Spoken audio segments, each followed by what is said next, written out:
जोहार। मेरा नाम कुसुम रावत है, मैं बांसवाड़ा राजस्थान से हूँ।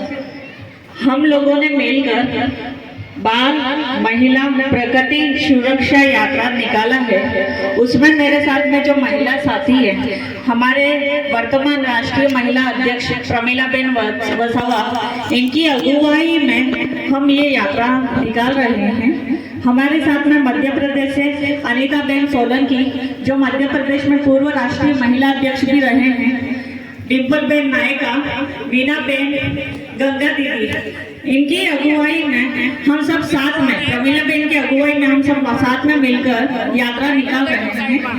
कल तक हमारे साथ में महाराष्ट्र की महिला भी शामिल थी। अभी हम गुजरात में हैं। राजस्थान से हमारे साथ में राजस्थान की महिलाएं, महाराष्ट्र की महिलाएं, मध्य प्रदेश की महिलाएं सभी शामिल होने वाले हैं। तो ये जो यात्रा है वो 2 तारीख से हमने पालघर महाराष्ट्र से स्टार्ट किया है, जो गुजरात में दादरा नगर हवेली से गुजरात को आ पहुंचा है। हमारा नेक्स्ट पड़ाव राजस्थान रहेगा, फिर मध्य प्रदेश, फिर हम महाराष्ट्र पानखेड़ा में जहां 13, 14, 15 जनवरी का महासम्मेलन होने वाला है, वहां पर हमारी यात्रा का समापन करेंगे। इस यात्रा का उद्देश्य, जैसा कि आप नाम से ही विदित है, बाल महिला एवं प्रकृति सुरक्षा यात्रा, साथ ही 13, 14, 15 जनवरी का जो महासम्मेलन है, उसके लिए हम इनविटेशन देने के लिए घर घर तक पहुंच रहे हैं।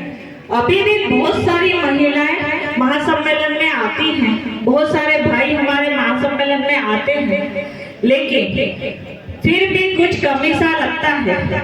वो महिलाएं जो अभी घरों से निकली नहीं है, वो महिलाएं जो आदिवासी समुदाय को घरों में फैलाती तो हैं, लेकिन दूसरे समुदाय के साथ में अभी भी नहीं सामंजस्य बिठा पा रही है। वो हमारे गैर आदिवासी महिला एवं पुरुष जो प्रकृति बचाने में हमारे साथ खड़े हुए नहीं हैं, जो प्रकृति बचाओ में संवेदना अभी तक जिनके मनों में जगी नहीं है, उन सबके साथ में मिलकर प्रकृति कैसे बचाई जाए, महिलाओं और बच्चों को कैसे सम्मान प्राप्त किया जाए, उस उद्देश्य को लेकर हम यात्रा लेकर निकले हैं। और साथ ही आदिवासी एकता परिषद ने जो आप लोगों के सामने जवाब दे दिया है। अभी हम देखते हैं कि सवाल सभी पैदा करते हैं, सब खड़े हो जाते हैं, ये नहीं हो रहा है, वो नहीं हो रहा है, ऐसा क्यों हो रहा है, वैसा क्यों नहीं हो रहा है। लेकिन आदिवासी एकता परिषद एकमात्र ऐसी विचारधारा है जिन्होंने जवाब दे दिया है। तो आदिवासी एकता परिषद का 7 मुद्दों का जो कार्यक्रम है, उसमें पूरा जवाब है। आत्मनिर्भर गांव कैसे बनाया जाए, वो जो जवाब है वो आदिवासी एकता परिषद ने दे दिया है। तो उसके लिए जो 7 बिंदु हम आदिवासी एकता परिषद की जाजन से लेकर चलते हैं, वो है गांव में कोई भूखा ना रहे। अब वो कौन सी रीति से भूखा नहीं रहेगा, उसके लिए हर घर से 1 मुट्ठी अनाज इकट्ठा करना है, और जहाँ भी अनाज की कमी है, जिस घर में अनाज की कमी है, बिना उसकी पहचान बताए हमें उनको देना है, जिससे सामने वाले व्यक्ति का भी स्वाभिमान जो है वो बना रहे। अभी हम देखते हैं सोशल मीडिया के जमाने में कि फोटोज और वीडियोस के लिए सिर्फ और सिर्फ सेवा करते हैं, तो वो काम हम नहीं करते। आदिवासी एक ऐसा अकेला मात्र इंसान है जो पूरी प्रकृति में रहने वाले भाई बहनों का पेट भरता है, खेती करता है।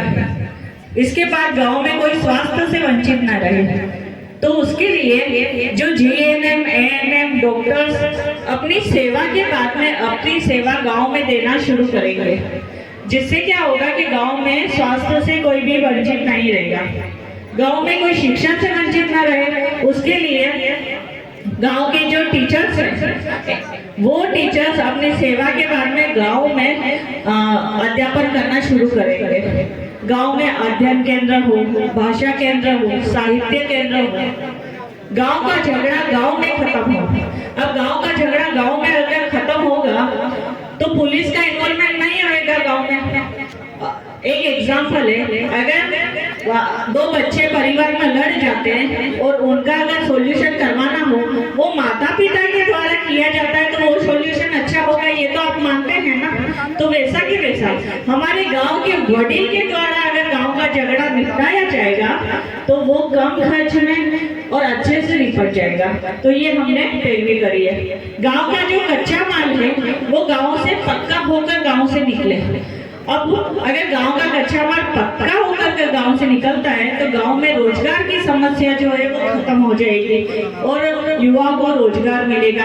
दूसरी बात, अगर गेहूं है उसको हम गेहूं के रूप में बेचते हैं और उसका आटा बना के बेचते हैं तो कितना फर्क आ जाता है। तो इसीलिए और वही हम गेहूं खरीदने जाता है और आटा खरीदने जाते हैं तो प्राइस में कितना ऊपर नीचे हो जाता है। तो उस चीज का ख्याल रखते हुए गांव का कच्चा माल हमें कच्ची अवस्था में बाहर नहीं भेजना है, पक्का होकर ही गांव से बाहर निकले। तो जैसा कि कार्यक्रम में मेरे अलावा और भी बहुत अच्छे वक्ता हैं और हम सब सुनना चाहते हैं और मेरा ये निवेदन रहेगा आप सभी से कि हमारे जो आदिवासी एकता परिषद के जो शिविर होते हैं आप उसमें आइए, बैठिए, हमारे साथ में संवाद कीजिए, जिससे क्या होगा कि और अच्छा आदिवासी एकता परिषद आगे फैलेगा। अभी पूरी देश दुनिया में आदिवासी एकता परिषद की विचारधारा फैल चुकी है, लेकिन अभी हमारा दायित्व है कि हम इस जाजम को कोने कोने तक पहुंचाएं। आपकी जय जोहार।